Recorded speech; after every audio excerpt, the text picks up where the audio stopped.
Assalamualaikum dan salam sejahtera. Anda bersama saya Rozman dan ini Niaga AWANI. Kita mulakan dengan perkembangan di antarabangsa di Indonesia dengan pesta demokrasi kembali di Indonesia pasca pemilihan umum atau pemilu tempoh hari yang menyaksikan Prabowo memenangi jawatan presiden. Kini masyarakat Indonesia akan kembali memilih dalam pemilihan kepala daerah atau pilkada. 3 kertas undi akan dibangkah oleh pengundi di Indonesia untuk jawatan gubernur untuk wilayah atau provinsi, wali kota untuk Datuk Bandar Kota dan bupati adalah ketua daerah kabupaten. Hari ini 27 November, 207 juta rakyat Indonesia akan mengundi untuk pilkada serentak melibatkan 37 provinsi, 415 kabupaten dan 93 kota. Pencalonan untuk kepala daerah bermula pada 27 hingga 29 Ogos yang lalu. Menariknya, ini adalah kali kelima sistem pilkada serentak diadakan di Indonesia dan melibatkan seluruh provinsi dan kabupaten serta kota di negara itu. Bagaimanapun, beberapa daerah tidak akan memilih kepala daerah melalui pilkada serentak iaitu Provinsi Istimewa Yogyakarta yang mana kepala daerah akan dilakukan dengan penetapan dan bukan melalui pilkada. Selain itu, kota dan kabupaten di daerah khusus ibu kota DKI Jakarta juga tidak perlu melakukan pemilihan bupati atau wali kota. Berdasarkan Undang-Undang Nombor 29 Tahun 2007 tentang Pemerintahan Provinsi Daerah Khusus Ibu Kota Jakarta, bupati atau wali kota tidak dilakukan dengan pemilihan pilkada, sebaliknya diangkat oleh gubernur atas pertimbangan Dewan Perwakilan Rakyat Daerah DPRD Provinsi DKI Jakarta. Sementara itu, untuk jabatan gubernur tetap dilaksanakan melalui pemilihan gubernur atau Pilgub DKI Jakarta serentak 2024. Melalui sistem pemilihan serentak ini, bermakna semua gubernur akan dipilih hari ini dengan pengecualian untuk daerah istimewa Yogyakarta yang mana Sultan menjabat sebagai gubernur. Fokus sudah pasti terarah kepada Pilkada Jakarta yang sengit dan unik. Kota Jakarta menjadi satu-satunya provinsi yang boleh melakukan pilkada dalam 2 pusingan melibatkan keseluruhan 545 daerah. Perkara itu berdasarkan Undang-Undang Nombor 29 Tahun 2007 tentang Pemerintahan Provinsi DKI Jakarta sebagai Ibu Kota Negara Kesatuan Republik Indonesia. Namun ia bersyarat iaitu sekiranya 3 pasangan calon gubernur wakil gubernur tidak berjaya mendapatkan lebih 50% undi, maka 2 pasangan calon dengan undian tertinggi akan melalui pusingan kedua pemilihan. Usai pilkada, pelantikan gubernur akan dilakukan pada 7 Februari 2025.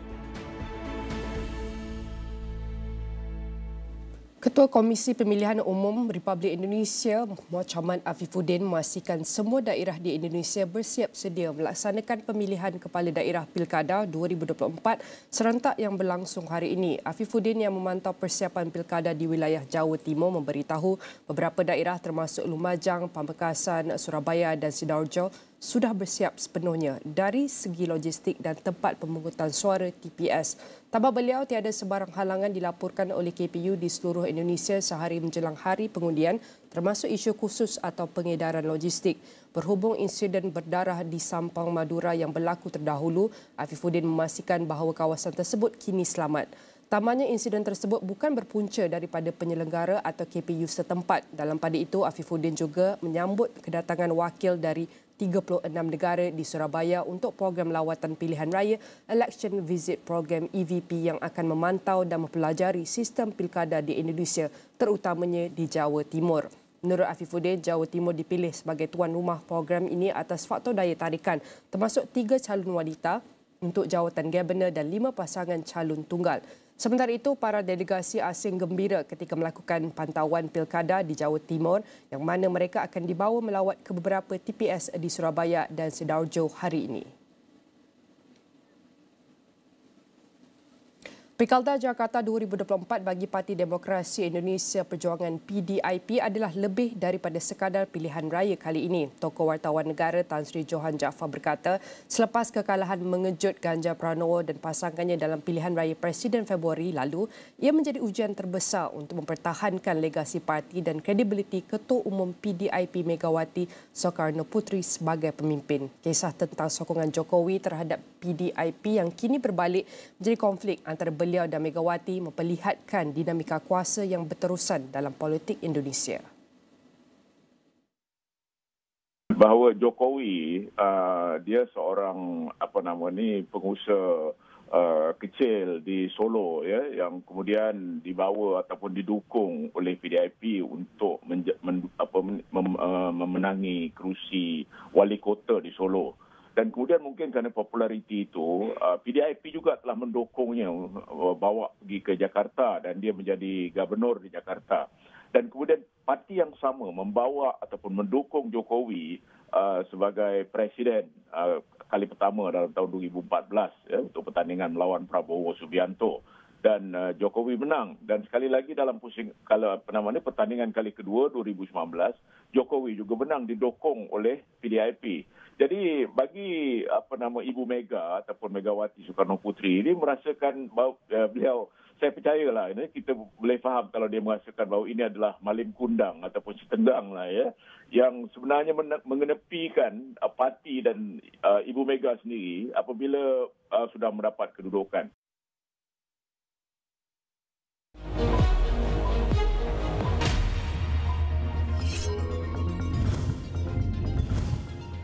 TP Tech Holding Berhad telah mendapat kelulusan untuk disenaraikan di pasaran LIB Bursa Malaysia Securities Berhad. Bursa Securities telah meluluskan penyenaraian dan penawaran keseluruhan modal saham TP Tech yang terdiri daripada 250 juta saham. Dengan harga rujukan penyenaraian sebanyak 10 sen sesaham, TP Tech Holding dijangka mempunyai permodalan pasaran sebanyak 25 juta ringgit selepas disenaraikan di pasaran LIB.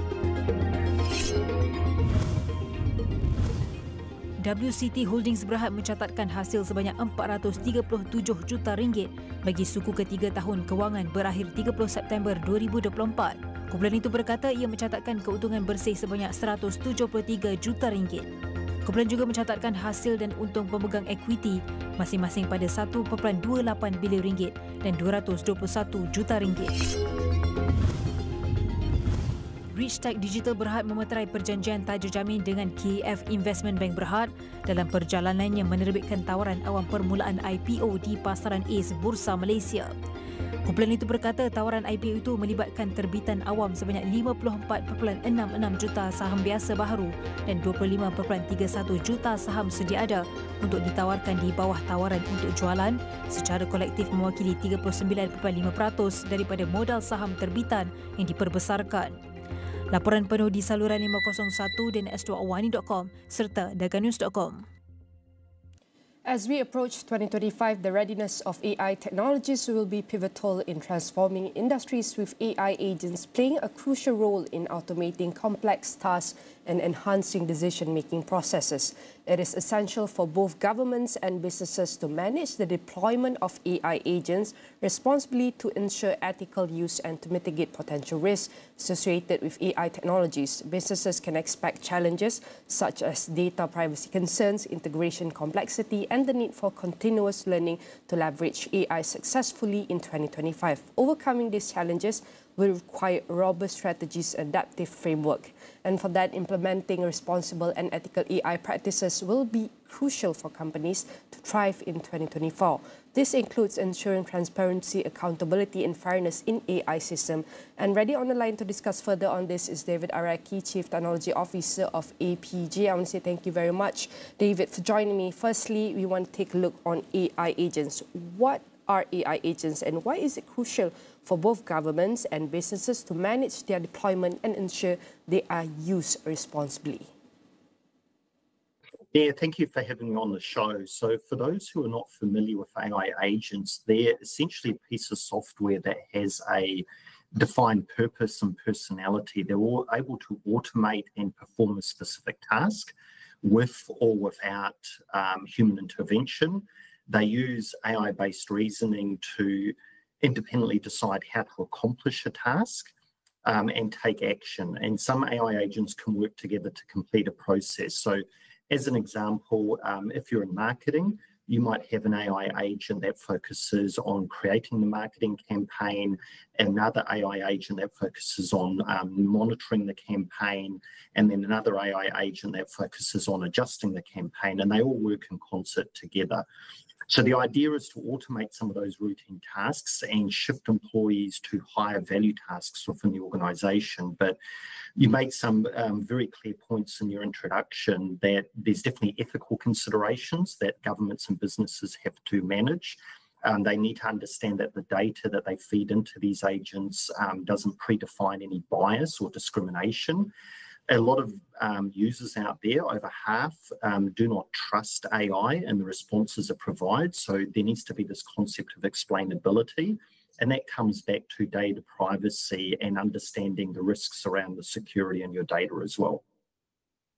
And we can see that simple words that you've mentioned here, that AI is with no human intervention, and probably we can see that they can automate a few skills to high-value tasks, and including, but we also need to take a look on the line where people still do not trust AI, where they have some biases. In your opinion, what are the challenges business can expect in terms of leveraging AI successfully in 2025, other than sentiment of having this bias and stereotype towards the security of AI technology, and how can they overcome this? Yes, it all comes down to data. So data is the key. So a lot of the businesses we work with, they may have had pressure back in 2023 when ChatGPT exploded onto the scene to not miss being part of the AI journey.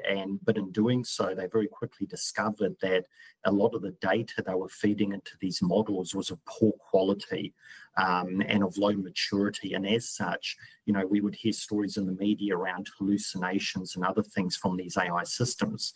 So across 2024, we've definitely seen a lot of businesses take a step back and instead focus on AI readiness. And what I mean by that is they're using technologies and capabilities like Boomi for intelligent integration and automation to be able to improve the quality of their data across their organization. So where that data is fragmented, bring that back and make it of higher value and higher maturity, and also use integration to assist with data liquidity. So be able to extract data from various systems across your organization at the right time, at the right place, to then be able to feed into these AI models and ground them with information that's relevant to your business, and as such get better outcomes. So data is a key part. One of the other points we've seen is obviously talent. As well. In this new world, there's a lot of focus around talent. How do we enable the workforce to not just build these AI models, but be able to use them as part of their day-to-day job, and as part of that process, have them understand that it is about job augmentation and freeing them up to focus on those high-value tasks. Mm-hmm. And as you mentioned, that it's important for us to take a look at the credible data that have quality, maturity, and even relevancy. And what are the responsible of ethical AI practices that you believe will be crucial for companies to thrive in 2025? What are the do's and don'ts? So it's interesting to see Southeast Asia as a whole. We've had many countries release roadmaps or frameworks around AI, just like we've seen in Malaysia around the National Artificial Intelligence Roadmap. And so for businesses, they're looking to those roadmaps to understand what should they be doing internally. And those roadmaps are mainly guidelines. They're all about minimizing the risk of misuse of personal information. So as part of that journey to AI readiness, as long as businesses stick to principles like accountability, fairness, data minimization, data security, and particularly data transparency to build trust with the public, then you're not going to be over-regulating these businesses and stifling innovation. Rather, you're going to be setting a foundation to enable them to be innovative with AI. And for Boomi ourselves, we did a collaboration with Connor Group and a cohort of academic researchers that collaborated with over 1,000 business leaders, academics, and industry bodies to deliver an enterprise risk framework for generative AI as well that businesses can follow. And as businesses gear up for the AI landscape for 2025, what skill sets will be most essential for teams to navigate the challenges of AI integration and governance effectively? What are the moral lessons that we can learn from our neighboring country, perhaps? Yes, it's an interesting question, because one of our company predictions is that as we get into 2025, organisations will become AI first or potentially risk extinction. And as we move into this new agentic world of AI agents and them being able to automate a lot of these tasks for us, businesses need to be able to adopt AI and leverage it in their organisations. And again, one of the biggest skill sets that's going to be required is around data literacy.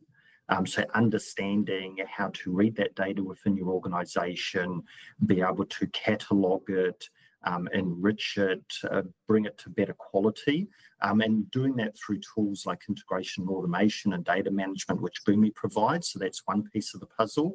The other is obviously around machine learning and AI development skills. Obviously, businesses will need staff that are able to leverage these models and build them and build agents. But equally, for the general populace, it's more about just being able to learn how to do simple things and tools like ChatGPT, as an example, as part of your day-to-day task. And finally, as part of that, it's how do we upskill that workforce? How do we do partnerships with academia, with business, to get the general population across AI, and do that again, coming back to the regulation and governance frameworks in a way that reduces risk for everyone. All right, I want to say thank you very much to David for sharing the journey to AI readiness and the do's and don'ts on how we can thrive in the rise of agents. AI, again, I want to say thank you very much to David Araki, the Chief Technology Officer of APJ, and definitely all of our discussion here will be featured in AstroAwani.com.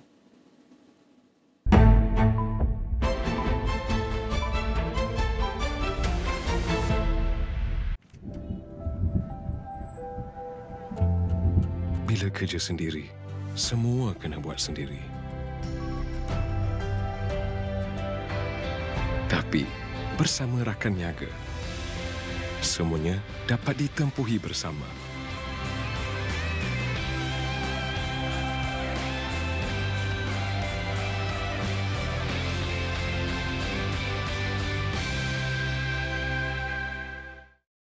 Lima lelaki penghantar makanan didakwa di Mahkamah Magistrate Bangi atas tuduhan membunuh seorang pemandu kereta lelaki dalam satu kejadian. 4 sungai di sekitar kawasan perindustrian Pasir Gudang di Johor termasuk Sungai Kim Kim didapati tercemar dan berada pada tahap yang membimbangkan. Kerajaan sudah mulakan inisiatif untuk menggantikan kenderaan operasinya kepada kenderaan elektrik EV dalam skala kecil terlebih dahulu.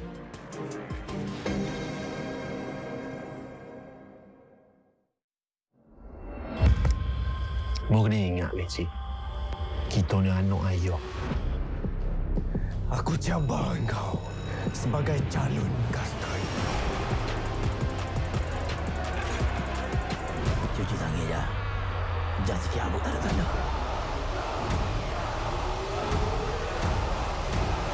Dan aku kahar. Kapla High Council. Kementerian Dalam Negeri memberi lampu hijau supaya pengesanan dadah dilakukan terhadap pengguna web. Tahap integriti warga polis di Raja Malaysia PDRM masih membimbangkan walaupun peringatan dan amaran diberikan berulang kali. Anwar menegaskan bahawa negara ini tidak mengiktiraf Israel secara de jure meskipun keberadaan negara itu di peringkat antarabangsa. Malaysia tidak akan meminda peta sempadan maritim dan tetap mempertahankan kawasan dan kedaulatan negara di Laut Cina Selatan.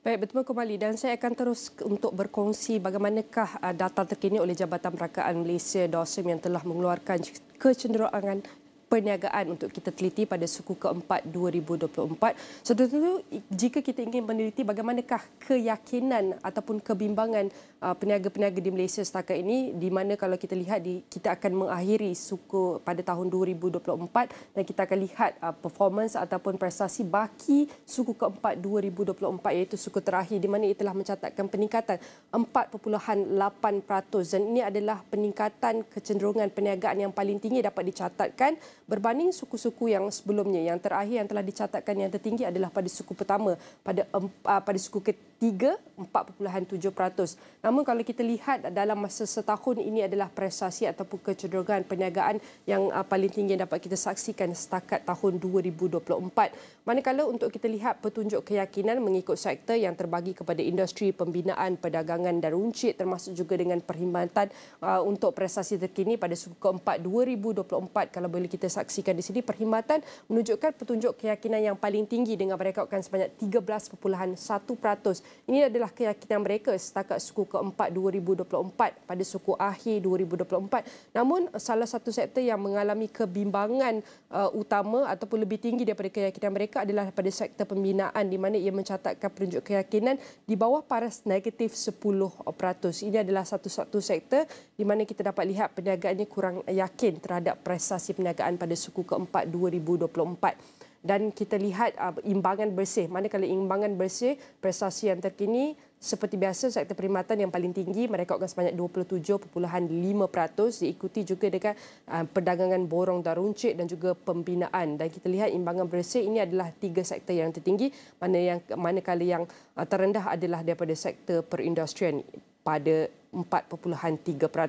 Dan ini adalah sedikit untuk kita teliti bagaimanakah kecenderungan perniagaan dan keyakinan mereka. Walaupun suku keempat 2024 belum berakhir, tetapi kita lihat keyakinan ataupun kecenderungan perniagaan mereka adalah yang tertinggi yang telah direkodkan pada suku akhir 2024. Dan sudah tentu saya akan bawakan tetamu bersama saya untuk bantu kita faham data statistik dan bagaimanakah keyakinan perniagaan setakat suku keempat 2024. Dengan itu, sebelum kami masih lagi menunggu iaitu update bahawa tengah mendapatkan pakar untuk kita lihat bagaimanakah keyakinan ataupun kecenderungan perniagaan kali ini. Penting untuk kita meneliti data ini dan bagaimana untuk kita pergi daripada segi pecahan sektoral melihat kepada keyakinan dan kecenderungan perniagaan dalam setiap sektor ini, dan kita nak lihat apakah berat kehadapan, bagaimana untuk mereka mengurus setiap risiko dan cabaran yang akan memberi kesan terhadap perniagaan mereka. Dengan itu saya mempersilakan Datuk William Eng, merupakan pengerusi Persatuan Perusahaan Kecil dan Sederhana Malaysia Sementa. Saya nak ucapkan terima kasih Datuk kerana sudi meluangkan masa bersama kami. Kalau kita lihat pada suku keempat, suku akhir 2024, walaupun belum berakhir, ia menunjukkan kecenderungan perniagaan yang paling tertinggi berbanding suku-suku sebelumnya. Mungkin Datuk boleh kongsikan apakah pemacu utama di sebalik peningkatan ketara keyakinan perniagaan pada suku akhir ini, terutamanya dalam sektor perkhidmatan perdagangan, borong dan runcit dua sektor ini. Terima kasih Nina dan Astro AWANI. Peningkatan ketara keyakinan perniagaan yang kita lihat seperti yang dilakukan oleh Rozman tadi, terutamanya dalam sektor perkhidmatan, saya rasa agak menarik. Jelas pemain sektor perkhidmatan dan juga peruncitan ini dia sungguh yakin dengan prestasi suku terakhir tahun ini. Pada saya salah satu sebabnya adalah pemulihan ekonomi yang kita lihat terus berkembang. Ini meningkatkan keyakinan peniaga terhadap permintaan pasaran. Peningkatan aktiviti perniagaan dan juga pelancongan pada saya juga mungkin menyokong pertumbuhan dalam sektor perkhidmatan dan peruncitan tadi. Itu yang pertama. Yang keduanya, permintaan suku keempat biasanya lah dikaitkan dengan musim perayaan seperti Christmas dan juga Tahun Baru dan sebagainya, yang meningkatkan perbelanjaan pengguna dalam sektor perdagangan, borong dan juga runcit. Jadi ini adalah pemusim sebenarnya. Satu lagi sebab yang mungkin membawa kepada keyakinan dalam sektor perkhidmatan khususnya adalah peningkatan penggunaan teknologi, pendigitalan, contohnya seperti platform digital dan juga e-dagang yang memberikan kelebihan daya saing kepada peniaga termasuk PKS, dan ini mungkin juga telah merangsang sentimen positif seperti yang dilaporkan tadi. Seperti yang Datuk kongsikan, antara faktor-faktor yang mendorong keyakinan peniaga ini adalah disebabkan pemulihan pasca pandemik yang berterusan, lonjakan permintaan domestik, termasuk juga dengan peningkatan prestasi pelancongan domestik kita dengan langkah-langkah strategik yang dilakukan oleh mereka. Tidak ketinggalan juga dengan inovasi yang teknologi yang telah melonjak sektor-sektor ini. Dan Datuk, kalau boleh kita nak lihat juga perkara kedua dalam konteks inflasi, kuasa beli rakyat dan juga peluang pekerjaan. Apakah cabaran sebenar yang sedang dihadapi oleh peniaga sebenarnya, dan apakah kebimbangan ini menunjukkan pola jangka panjang ataupun hanya isu sementara? Jadi Pada saya ini satu lagi soalan yang bagus kerana walaupun sentimen bertambah baik, sebenarnya ini tidak semestinya mencerminkan pembaikan perniagaan dalam jangka panjang. Jadi untuk kekal berjaya ataupun berdaya saing, peniaga sebenarnya menghadapi dilema sama ada dia nak naikkan harga yang boleh menjejaskan jualan atau menyerap kos tambahan kerana isu inflasi dan kuasa beli rakyat yang dikatakan tadi. Jadi sekiranya inflasi disebabkan oleh kejutan bekalan global seperti konflik geopolitik di Ukraine dan sebagainya ataupun gangguan rantai bekalan. Jadi ini boleh bersifat sementara, tapi jika inflasi tersebut berpunca daripada faktor domestik seperti ketidakseimbangan struktur ekonomi kita ataupun dasar monetari kita yang agak longgar pada saya, jadi ini mungkin akan menyebabkan inflasi jangka panjang. Jadi inflasi sekiranya berterusan, ini membolehkan ataupun memastikan peniaga sebenarnya dia terus menyerap kos tersebut dan menjejaskan margin keuntungan mereka. Jadi ini kita perlu beri perhatian yang lebih lah pada saya. Dan sudah tentu jelas menunjukkan bahawa inflasi dan perubahan pada kos operasi termasuk contoh bahan mentah, tenaga kerja ini mempengaruhi jangkaan ataupun kita lihat keyakinan mereka. Tetapi Datuk, bagaimana kita melihat mereka mengurus setiap cabaran ataupun jangkaan-jangkaan ini?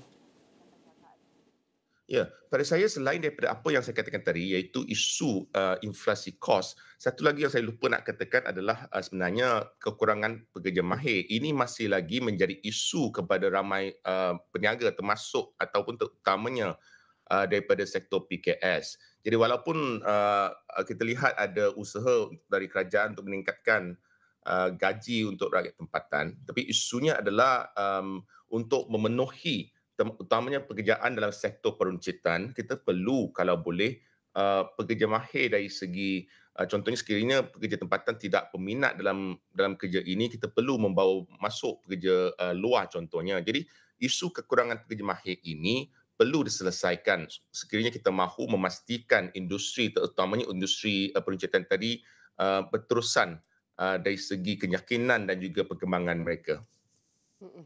Banyak yang telah dibincangkan daripada awal. Datuk telah berkongsikan apakah faktor yang mendorong keyakinan perniagaan pada suku keempat. Ini ditambah dengan pendorong utama adalah musim cuti dan kita lihat peningkatan daripada permintaan domestik, peningkatan daripada segi prestasi pelancongan, termasuk juga dengan cabaran-cabaran yang telah dikatakan tadi, inflasi, tenaga kerja, kos bahan operasi dan ini semua juga termasuk juga dengan cabaran kerja dan kita lihat iaitu tenaga kerja mahir. Dan Datuk ada kongsikan juga antara cara yang diuruskan oleh setiap peniaga ini untuk mengurus setiap risiko dan cabaran ini dan juga mengawal jangkaan mereka terhadap perniagaan pada suku akhir ini. Jadi bagaimana untuk kita lihat iaitu keyakinan peniaga pula terhadap keberkesanan dasar dalam membantu mereka seperti insentif kewangan, subsidi dan penetapan kadar faedah dalam menyokong kelangsungan perniagaan terutama PKS dan PMKS ini. Jadi kalau dilihat daripada dasar-dasar yang diumumkan oleh kerajaan, isu seperti neta, isu seperti peralihan kepada tenaga baru dan sebagainya, sedikit sebanyak telah memberikan keyakinan kepada pihak peniaga terhadap orang kata apa, future of the economy lah. Jadi saya rasa ini penting.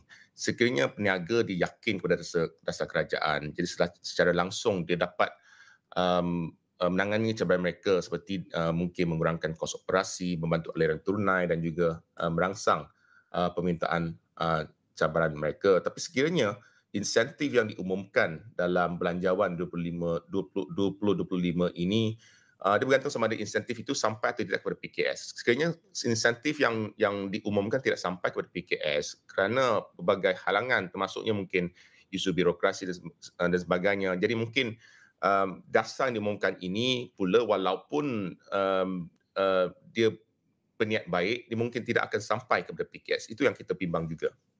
Baik, jadi adakah terdapat keperluan untuk dasar yang lebih bersasar atau fleksibel bagi menangani keperluan sektor tertentu dan pastikan sampai kepada mereka?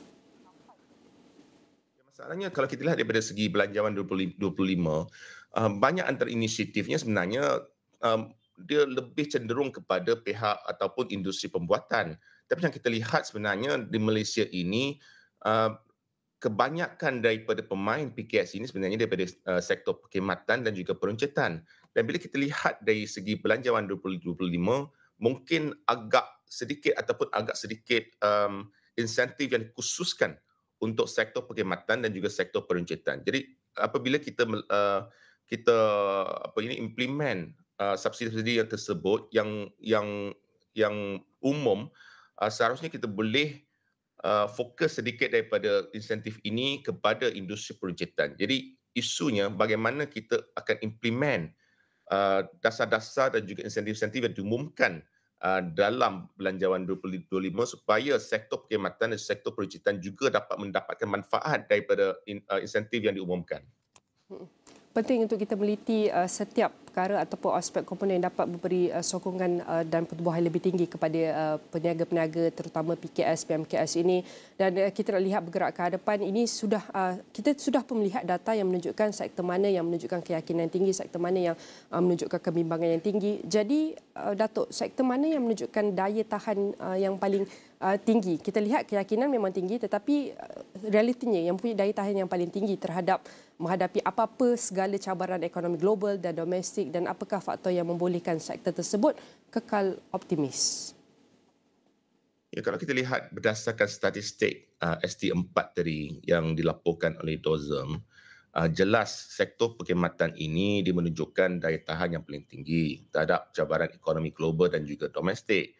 Kita lihat ada peningkatan petunjuk keyakinan sebanyak 13.1% kalau tak silap saya berbanding 8.3% pada suku sebelumnya. Jadi sektor ini agak optimis pada saya adalah kerana beberapa faktor. Salah satu adalah kerana sektor perkhidmatan ini sebenarnya luas. Dia mempunyai pelbagai subsektor. Contohnya pelancongan dan hospitality ataupun penginapan dan sebagainya juga dimasukkan dalam sektor perkhidmatan. Jadi apabila pemulihan pelancongan selepas pandemik dan juga peningkatan pelancong domestik juga, dia akan menyumbang kepada pendapatan sektor ini. Itu satu. Keduanya, sektor ini juga termasuk sektor teknologi dan digitalisasi. Jadi peningkatan perkhidmatan digital seperti fintech, e-dagang dan juga kebelakangan ini platform SaaS, SaaS lah kan, Software as a Service, dia memberikan ketahanan walaupun dalam keadaan ekonomi yang mencabar. Ketiganya, perkhidmatan ini termasuk perkhidmatan asas. Contohnya kesihatan dan pendidikan. Ini mempunyai permintaan yang stabil. Contohnya kesihatan, dia kekal akan menjadi keperluan penting dengan permintaan tidak terjejas walaupun ekonomi perlahan ke cepat ke, saya rasa rakyat masih memerlukan perkhidmatan kesihatan. Benda yang sama juga berlaku kepada perkhidmatan pendidikan.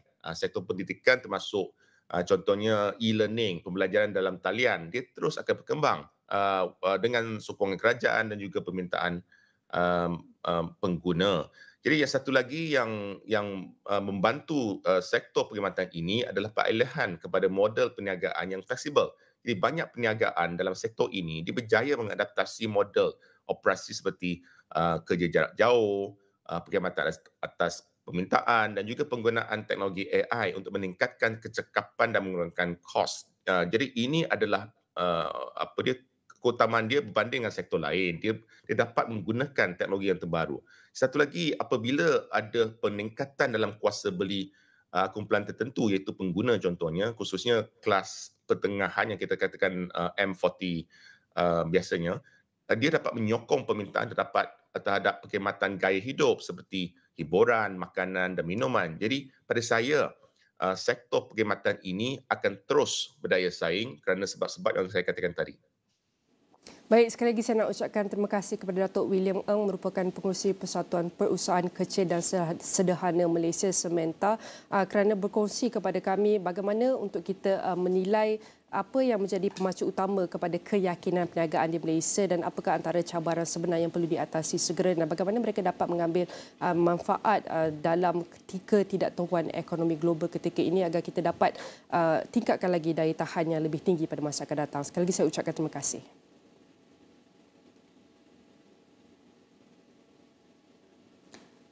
Baik, kita akan teruskan dengan perkembangan seterusnya di mana Stories of the Week yang akan dibawakan oleh WEF.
Marine protected areas, often known as MPAs, are specially designated ocean and coastal zones that are protected by law, meaning that the wildlife in these areas are protected from extractive and destructive activities.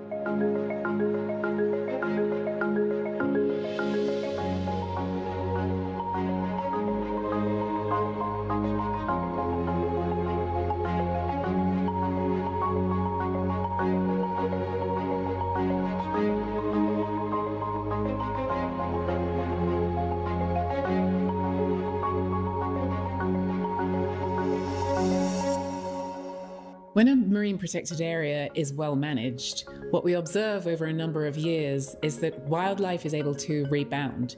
So that might mean fish stocks that can become more abundant. The fish are allowed to spawn and reproduce and feed as they need in their seasonal feeding times in peace. Other wildlife then also is more healthy and has the space and the opportunity to really come back into its full health.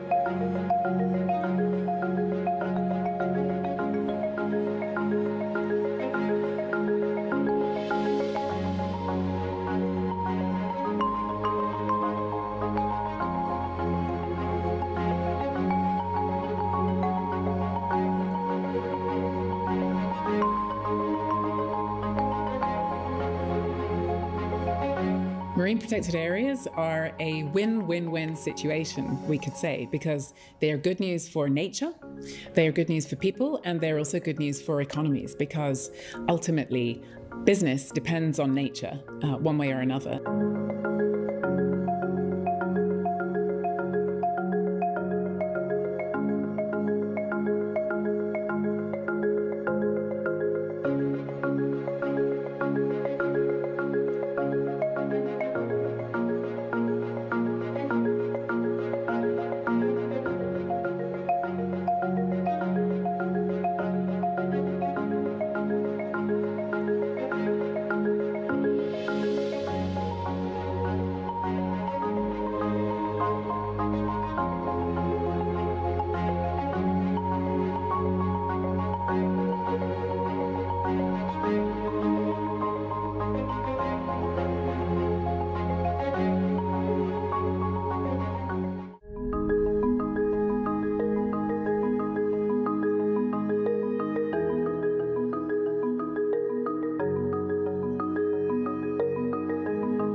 Malaysia sebenarnya berada di kedudukan kedua terburuk di dunia berkaitan keseimbangan hidup dan kerja. LRT3 sudah akan mula beroperasi suku ketiga 2025. Kerja-kerja fizikal dan penstrukturan sudah mencecah 95%.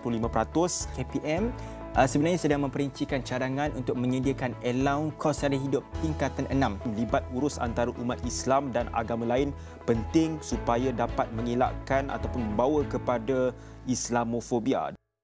Hello Astro and TVB fans, come meet our stars 30th November at Astro Experience Store, Putrajaya. Let them charm you at Pavilion Bukit Jalil along with our local favourite stars. Then get ready to be starstruck at Aeon Mall, Ipoh Station 18.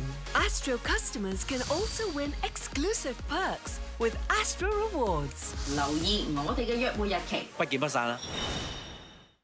Perlawanan legenda Piala Malaysia terus meledakkan kegemilangannya. Counter-attack yang cukup menarik. Seluruh harapan dan impian dipertaruhkan demi menjulang takhta terbilang. Satu jaringan cantik. Kehangatan warisan bola sepak kita megah menuju ke kemuncaknya. Sokonglah sepenuhnya demi Liga kita. Piala Malaysia secara langsung di Astro. University Malaya UM is expected to offer a cardiothoracic specialist training course this October. There will be no U-turn on the implementation of the Vehicle Entry Permit VEP for all foreign vehicles entering Malaysia from Singapore. Diesel sales at petrol stations have decreased by 30% within the first week of the fuel subsidy rationalisation on June 10th.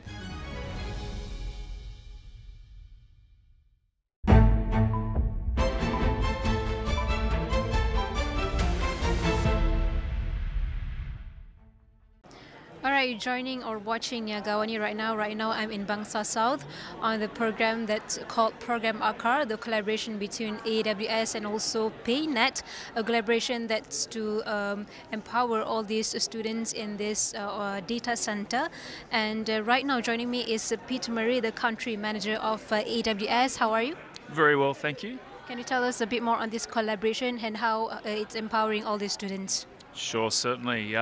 So program AKAR is something that PayNet have developed and ideated, and AWS feel really fortunate to have been able to partner as part of a coalition of different organisations to offer what is a 12-week intensive full-time digital skills program in AI, cloud technology and other important skills for that are needed in the digital economy. But it's really focused on working backwards from closing the skills gap and upskilling in the financial services industry, where organisations like AWS are seeing tremendous opportunity since the launch of our data centres here in the country in August to work with Malaysian financial institutions to increase the way that they're able to offer advanced technologies to improve processes, to look at different ways of improving financial inclusion as well as cybersecurity and risk management. Now, for us to be able to deliver on that promise, we need to ensure that we've got the best possible talent in the industry, and what PayNet have done with Program AKAR is set out a very bold vision for talent in the country, in the financial services industry.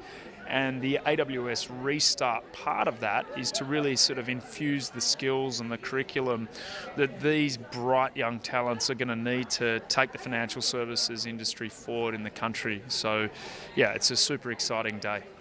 And we have about 1 month left going towards 2025, the new year. Yep. So right now, how do you see or foresee the outlook or the pipeline on the data center as we look into the bridging the gap? How do you see that we're bridging the gap, the efforts that you see right now? Yeah, so I think we're incredibly excited. We were very excited to have been able to launch the AWS Malaysia region on the 22nd of August. So we've launched our data centres. They're now live here in Malaysia, and we've got lots of customers from different industries who are running different types of workloads on AWS Malaysia. And in 2 weeks we have our annual event called reInvent, where we'll be making a couple of announcements about Malaysian customers who are doing some pretty exciting things. So we're really looking forward to that. When we talk about talent pipeline, I think Program AKAR is just one step, and PayNet are doing an incredible job taking the lead in the financial services industry. And I'd also like to applaud organisations such as Maybank and other banking organisations who are partnering with program ACAR and PayNet on this vision. But it's not just in financial services. We see organisations like Petronas with their Be Digital Boot Camp looking at ways that they can take skills and digital skills out to the different regions of Malaysia, working in partnerships with universities like UTP and UTIM. And I think I'm really inspired by the industry leaders who are looking to take the success and scale that they've achieved and taking the responsibility that success and scale entails and paying it forward to skills development and the next generation of leaders here in Malaysia who are going to leverage the infrastructure and the technology that is being developed here and launched here in Malaysia and take that to build something locally that's going to go globally and across industries. And I think that's really exciting for us to just play our small part in supporting these industry leaders with curriculum or program management or funding. And we're just thrilled to be part of this journey. So just now we just celebrated around 45 students from, if I'm not mistaken, from APU. So what can you say to them moving towards the industry? What's next for them? Oh, just to think big, to be incredibly bold. They've got. It was such an exciting morning. The enthusiasm in the room. I'm blown away by how smart, how inspiring, how excited that they are. I think if we look at these 43 graduates, some of them are going to be. End up being the leaders of our financial institutions within Malaysia. Some of them will go on to become startup founders. They will build their own businesses or they will build out their own SMEs. And, those startups and SMEs will employ other Malaysians and they will grow businesses here in the country. And I hope that they will leverage, advanced technology and cloud technology to build those businesses, not just in Malaysia, but build them regionally and globally as well. So, It's to think big with the platform that they're standing on right now, and I'm a little bit jealous of them as well. I think the future is very bright. So thank you, Peter Murray, and I believe this is a great platform to give them a big potential into its industry. And congratulations to all 45 students of APU. And thanks again, Pete. I'll be with Farhan after this.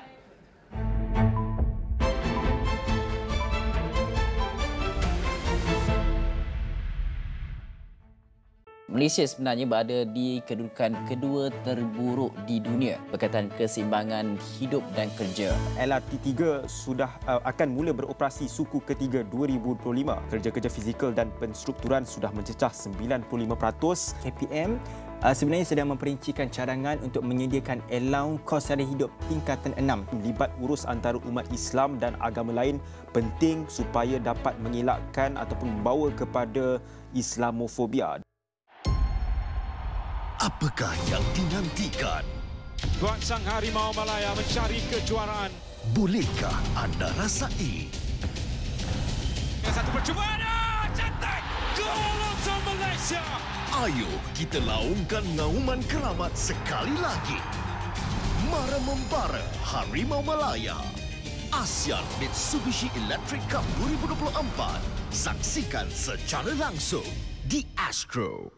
Apa signifikan dengan pengumuman ataupun berita yang keluar dari media China ini berkaitan dengan hasrat Malaysia untuk menyertai gabungan BRICS? Kita mahu dapat lebih banyak umpamanya pelaburan daripada negara China. Kalau melihat kepada Akta Kanak-Kanak 2001, adakah kita terlalu lambat untuk melihat proses untuk meminda akta sedia ada? Kita perlu ada penyelarasan.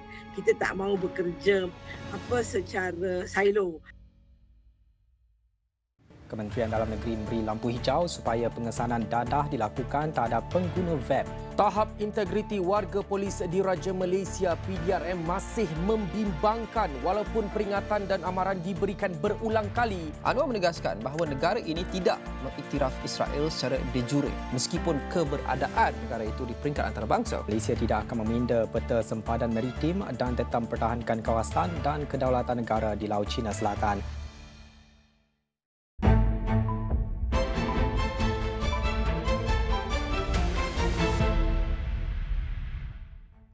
Welcome back to AWANI. Earlier I spoke to Pete Murray, the country manager of AWS, and right now joining me is Farhan Ahmad, the group CEO of PayNet. How are you?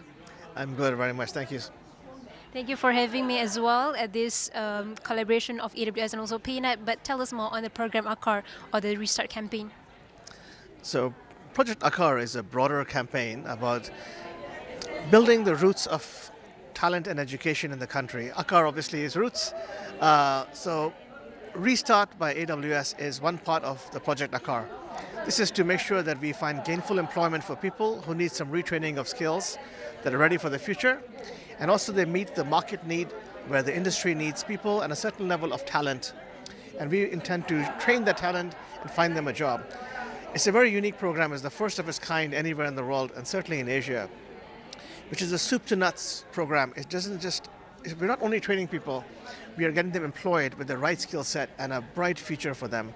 And we're building a community around AKAR and AWS Restart that we can then replicate with other technology companies and bring more talent into Malaysia, but also grow from the grassroots talent up in Malaysia.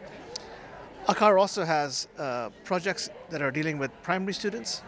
We're launching one this weekend actually. That we bring young children and we teach them about the basics of financial literacy. And that will happen in our office. And we will just teach them for a whole day program to learn about money and what it means. We do something with the secondary schoolers and now the tertiary schools. So AKAR is a very broad program, quite literally trying to build the roots for the future of Malaysia. So it's basically for future-proofing the industry, right? So, Mr. Farhan, I mean, undeniably, we have. It's easy to attract talent, but to retain talent is ongoing challenges that we have to face right now. So, what are the best strategies, especially from this program AKAR? What can we do to actually retain talent in this industry that's always evolving? I think good talents really want the same thing around the world, no matter where you are. They want to contribute meaningfully to something that they believe in. And the statement that I just said is actually a very good HR policy. Give people a good mission. For PayNet, that mission is we want to bring prosperity to the country through financial systems. We want to give them a good mission. Then we want to make sure that we give them the room to work on something meaningful, where they can actually see their value and their contribution of what they're doing and how it affects people and the world. So we make sure we give them clarity on that purpose. The third thing that it comes down to is make sure that you have a good team. So you work with people who are aligned on that and you go together, not individually. I think if companies refocus their energies from the traditional way of looking at talent in HR and they apply this new philosophy that appeals more to the younger generations, the new generations, that want their work to be meaningful, not just about getting a salary, I think they will retain the talent. Talent leaves when they believe that this purpose is not being met for them, and then they go. So what can you say to all these graduates that were just celebrated earlier? What are your aspirations for them, and what can you hope for them maybe 5 to 10 years to come? I think the message I would say is the world is changing at a pace that we've never seen before. This generation will face challenges that I can't even imagine today, and they will have opportunities in front of them that I can't even predict today. So the biggest lessons that I give to people is develop critical thinking. That's the number one skill set I believe everybody will need for the future. Question everything. Don't take anything at its face value or its word, whether it's a book, whether it's a coursework, whether it's education, or whether it's coming from a very trusted source. Question everything that you know. And that will be the biggest foil against the future that's about to come. Second thing is build empathy. Empathy is the big differentiator between machines and humanity and human beings. And the future, when that world gets narrower between machines and humans, empathy is what separates us and will differentiate the best and the most successful people from the other ones. And the last thing I will say is creativity. Expand your brains and minds beyond just coursework. Learn new things, learn things that are unrelated, and let the creative juices flow, because that's something that machines can't do that well.